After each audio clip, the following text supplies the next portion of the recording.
Level 5. I've got all kinds of them.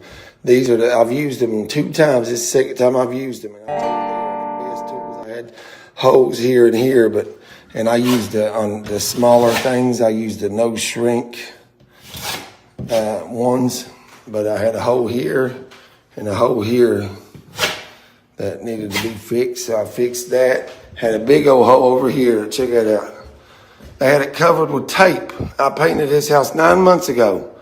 And in 9 months, they've put holes everywhere.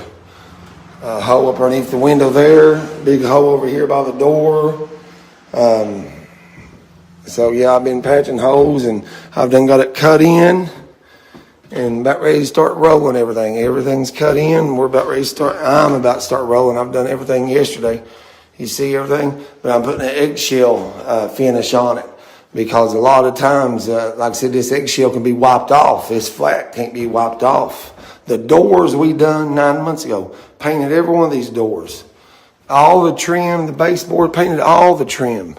And in 9 months, man, these people done this to this place. They went all out, and I've then went through 3 cans of Kilz. And like I said, though, it's ready to roll, baby. I'm going to roll it out in this room. I got to use about 3 more